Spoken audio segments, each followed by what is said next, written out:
সবাইকে স্বাগতম আজকের এই স্পেশাল গাণিতিক বিশ্লেষণে। একদম সরাসরি মূল কথায় চলে যাই। আজ আমরা গণিতের বেসিক কিছু বিষয় নিয়ে এমনভাবে আলোচনা করব যাতে পুরো ব্যাপারটা একেবারে পানির মতো পরিষ্কার হয়ে যায়। চলুন শুরু করা যাক। একবার ভাবুন তো, এই যে আধুনিক সংখ্যাগুলো আমরা সবসময় ব্যবহার করছি, এগুলো আবিষ্কারের আগে প্রাচীন যুগের মানুষ কিভাবে হিসাব রাখত? মানে তাদের তো আর আমাদের মতো এমন গোছানো সংখ্যা ছিল না, তাই না? ব্যাপারটা ভাবলেই কিন্তু বেশ অবাক লাগে। শুরুতে মানুষ হিসাব রাখত লাঠি আর পাথর দিয়ে। এরপর ধীরে ধীরে সভ্যতার বিকাশ হল, মানুষ বিভিন্ন প্রতীক আর পদ্ধতি উদ্ভাবন করল। আর এখন আমাদের কাছে আছে 0 থেকে 9 পর্যন্ত সেই দারুণ 10টি অঙ্ক, যা পুরো মানব ইতিহাসকেই বদলে দিয়েছে। কি চমৎকার একটা বিবর্তন! আজকের আলোচনার মূল বিষয়গুলো হল 1. সংখ্যা ও ভগ্নাংশের জগৎ, 2. শূন্যের নিচে ঋণাত্মক পূর্ণ সংখ্যা, 3. বীজগণিত অজানার সন্ধানে, 4. সরল সমীকরণের হিসাব, 5. জ্যামিতি রেখা ও কোণ, এবং সবশেষে 6. তথ্য ও উপাত্ত বিশ্লেষণ। প্রথমেই আসা যাক আমাদের প্রথম বিষয়ে, সংখ্যা ও ভগ্নাংশের জগৎ, যা মূলত গণনার সমস্যার সমাধান দেয়। আচ্ছা, ধরুন একটা কেক ভাগ করতে হবে। আমরা যখন আস্ত কোনো কিছু গুনি তখন 1, 2, 3 এভাবে স্বাভাবিক সংখ্যা ব্যবহার করি। এটা তো আমরা সবাই জানি। কিন্তু যখনই ওই আস্ত জিনিসটাকে সমান টুকরো বা অংশে ভাগ করার দরকার পড়ে, তখনই কিন্তু ভগ্নাংশের ধারণা চলে আসে।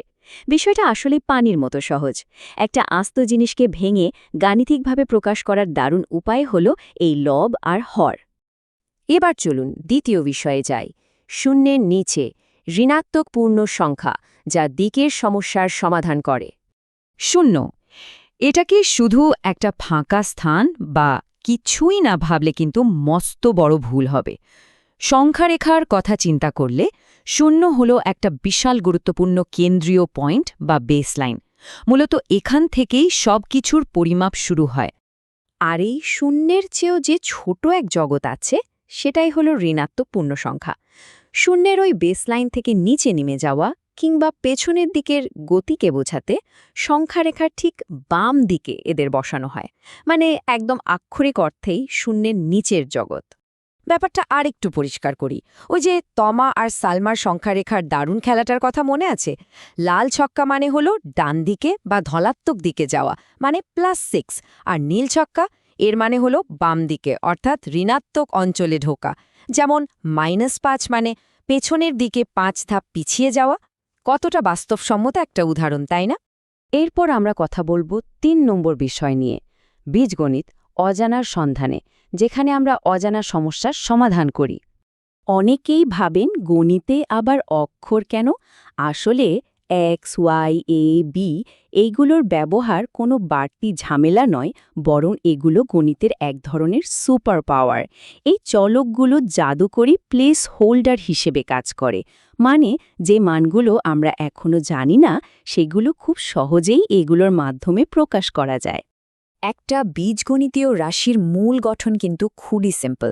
চলক হলো সেই অজানা রাশিটা, আর সহগ হলো সেই সংখ্যা যা চলকের সাথে গুণ হয়ে থাকে। যেমন ধরুন 3x, এখানে 3 হলো সহগ। আর সূচক বা পাওয়ার দিয়ে বোঝানো হয় একটা সংখ্যাকে তার নিজের সাথে ঠিক কতবার গুণ করা হয়েছে। এবার দেখুন তো, পরিভাষাগুলো আগের চেয়ে অনেক বেশি লজিক্যাল মনে হচ্ছে না? আমাদের 4 নম্বর বিষয় হল সরল সমীকরণের হিসাব, যাকে বলা যায় ভারসাম্যের সমস্যা। এখানে সবচেয়ে মজার ব্যাপার কি জানেন? একটা সমীকরণ হল ঠিক একটা ভৌত দাড়িপাল্লার মতো। এর বামপক্ষ আর ডানপক্ষ দুটো দিককে সবসময় নিখুঁত ভারসাম্যে থাকতে হয়। আর মাঝখানের ওই সমান চিহ্নটা, ওটাই হলো মূল পেভট বা ভরকেন্দ্র। দোকানদারের ওই চমৎকার উদাহরণটার কথা একটু চিন্তা করুন। বাম পাল্লায় রাখা হলো 5 কেজির একটা বাটখারা, আর ডান পাল্লায় কিছু আলু, যার ওজন আমরা জানি না। তো পাল্লা সমান করার জন্য আলুর সাথে আরও 1 কেজির একটা বাটখারা যোগ করা হলো। এই যে ভৌত ব্যালেন্স করার বিষয়টা, এটাকে বীজগণিতে লেখা হয় x+1 = 5। আর এটা দেখেই আমরা সাথে সাথে বুঝে ফেলি আলুর ওজন আসলে 4 কেজি। সিম্পল। চলে এলাম 5 নম্বর বিষয়ে, জ্যামিতি রেখা ও কোণ, অর্থাৎ স্থানিক বা স্পেশাল সমস্যার সমাধান। জ্যামিতির বেসিকটা বেশ ইন্টারেস্টিং। শুরু হয় একটা মাত্র বিন্দু বা ডটস থেকে, যার কোনো আকার বা মাত্রা নেই। এরপর সেই ডট থেকে তৈরি হয় রেখা, যা অসীম শূন্যে দুদিকেই ছড়িয়ে পড়ে। সেই রেখাকে কেটে নিলে হয় নির্দিষ্ট রেখাংশ, আর একদিক আটকে দিয়ে অন্যদিকে অসীমভাবে বাড়িয়ে দিলে হয়ে যায় রশ্মি। আর যখনই সরল রেখা বা রশ্মিগুলো একে অপরের সাথে একটা নির্দিষ্ট বিন্দুতে এসে মিলিত হয়, তখনই তৈরি হয় কোণ। এই কোণগুলো, যেমন সন্নিহিত কোণ বা বিপ্রতীপ কোণ, এরা কিন্তু আবার নির্দিষ্ট কিছু জ্যামিতিক নিয়ম খুব কড়াকড়িভাবে মেনে চলে। এই নিয়মগুলোই আমাদের চারপাশের ভৌত জগৎকে বুঝতে সাহায্য করে। আমাদের একেবারে শেষের 6 নম্বর বিষয়টা হলো তথ্য ও উপাত্ত বিশ্লেষণ। এটাকে বলা যায় তথ্যের সমস্যা সমাধান। আজকালকার দিনে তো চারিদিকে শুধু ডাটা আর ডাটা। পরিসংখ্যান বা স্ট্যাটিস্টিক্স হলো ঠিক সেই বিজ্ঞান যা এলোমেলো আর অগোছালো উপাত্তগুলোকে সংগ্রহ করে, সাজায় এবং বিশ্লেষণ করে। এর সবচেয়ে বড় কাজই হলো বিশৃঙ্খল তথ্যের পাহাড় থেকে একটা পরিষ্কার, সুন্দর আর বোধগম্য প্যাটার্ন বের করে আনা। ক্রিকেটের উদাহরণটা দিলে ব্যাপারটা আরও ক্লিয়ার হবে। একটা বার চার্ট বা রেখাচিত্র দেখলে কিন্তু চোখের নিমিষেই বোঝা যায় কোন ওভারে কত রান উঠেছে। ধরুন, প্রথম ওভারে ৮, দ্বিতীয়তে ৫ আর তৃতীয় ওভারে ১৪ রান। এই যে তথ্যের ওঠানামা, একটা গ্রাফের মাধ্যমে কিন্তু দলের স্কোরিংয়ের পুরো মোমেন্টামটা চোখের সামনে একেবারে জীবন্ত হয়ে ওঠে। জাতীয় শিক্ষাক্রমের গাইডলাইনে একটা দারুণ কথা বলা হয়েছে।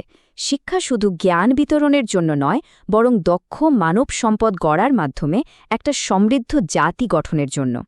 এটা আসলে আমাদের মনে করিয়ে দেয় যে গণিত শুধু কিছু বোরিং সূত্র মুখস্থ করা নয়, এটা হলো একটা পাওয়ারফুল হাতিয়ার যা আমাদের স্কিল বাড়ায় এবং বাস্তব জীবনের নানা সমস্যা সমাধান করতে শেখায়।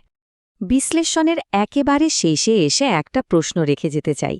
একটু ভেবে দেখুন তো, আজ আমরা যে বেসিক গাণিতিক উপাদানগুলো নিয়ে আলোচনা করলাম, এগুলোই কি আমাদের আধুনিক এই বিশ্বকে চালিয়ে নেওয়া জটিল সব ডিজিটাল অ্যালগোরিদমের অদৃশ্য ইঞ্জিন হতে পারে না? ব্যাপারটা আসলেই অবাক করার মতো। আজকের এই ব্যাখ্যামূলক আয়োজনের সাথে থাকার জন্য অনেক অনেক ধন্যবাদ।